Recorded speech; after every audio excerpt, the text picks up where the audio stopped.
Assalamualaikum warahmatullahi wabarakatuh. Halo semua, kami dari kelompok 5 yang beranggotakan Metasari, Aprilia, Vinka, Atifa, Heni, Daniel, Fendi, dan Irwan akan menjelaskan tentang penyusunan neraca awal desa. Yuk simak videonya. Yang pertama adalah latar belakang. Di Indonesia, pada umumnya kemiskinan terjadi di daerah-daerah pedesaan. Kondisi ini cukup ironis, sebab di pedesaan terdapat kekayaan alam yang melimpah tetapi belum dimanfaatkan secara optimal. Desa memiliki potensi sumber daya yang beragam untuk membangun dirinya, baik sumber daya fisik, sosial, penduduk, maupun budaya, dan tidak semua potensi sumber daya desa dapat didaya gunakan, dan daya dukung sumber daya desa terbatas dalam aspek SDM, teknologi, dan keuangan. Nah, untuk itu dibutuhkan perhatian serius bagaimana cara meningkatkan taraf hidup masyarakat melalui berbagai program pemberdayaan masyarakat sesuai karakteristik, kondisi, dan kemampuan desa. Nah, selanjutnya tujuan penyusunan neraca awal desa. Nah, ini terbagi 5. Yang pertama, mengetahui apa itu aset lancar. Yang kedua, mengetahui penyertaan modal pemerintahan desa. Yang ketiga, mengetahui apa itu aset tetap. Yang keempat, mengetahui dana cadangan. Yang kelima, mengetahui apa itu kewajiban. Selanjutnya adalah pembahasan.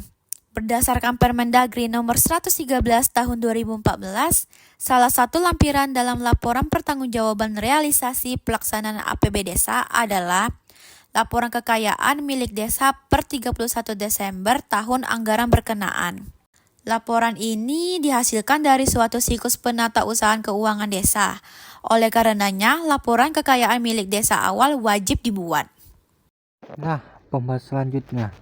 Penyusunan dan penyajian laporan kekayaan milik desa itu sendiri harus sesuai dengan peraturan yang berlaku agar dihasilkan suatu format laporan yang seragam.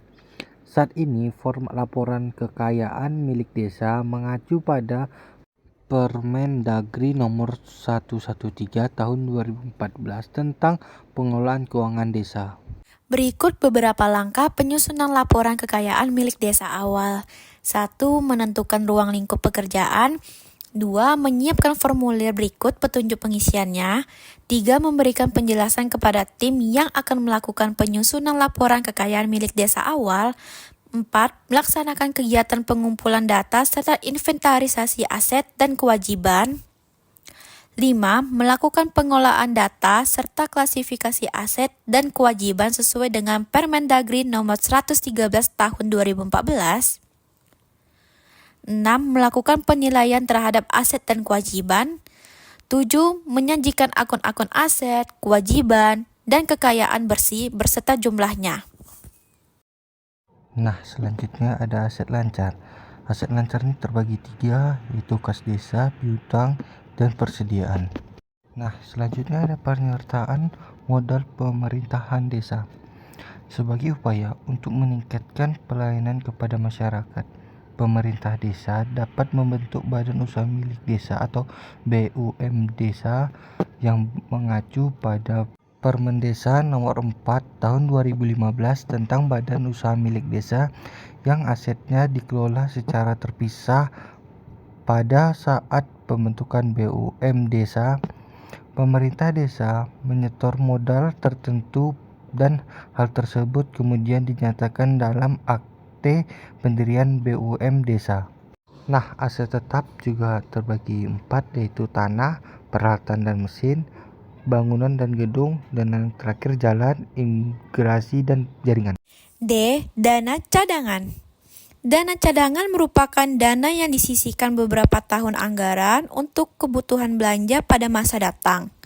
Pembentukan maupun peruntukan dana cadangan harus diatur dengan peraturan desa, sehingga dana cadangan tidak dapat digunakan untuk peruntukan yang lain. Peruntukan dana cadangan biasanya digunakan untuk pembangunan aset, misalnya pasar induk atau gedung olahraga. Kewajiban.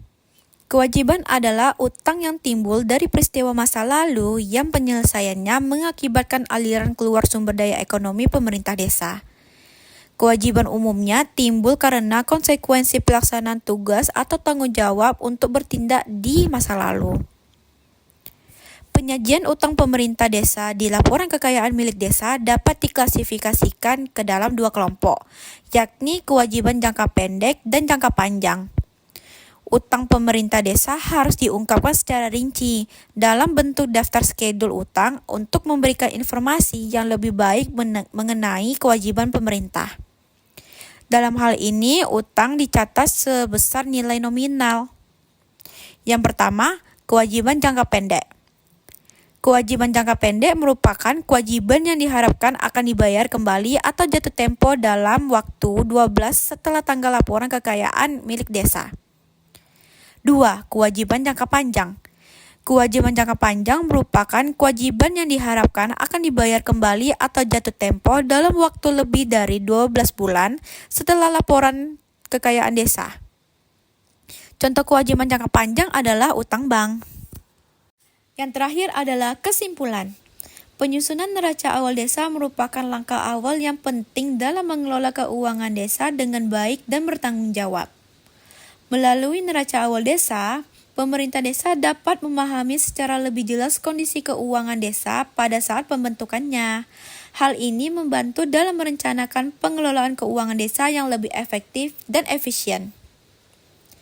Selain itu, penyusunan neraca awal desa juga penting dalam meningkatkan transparansi dan akuntabilitas pengelolaan keuangan desa. Dengan adanya neraca awal desa yang akurat dan transparan, masyarakat dapat memantau dan menilai kinerja pemerintah desa dalam mengelola keuangan desa.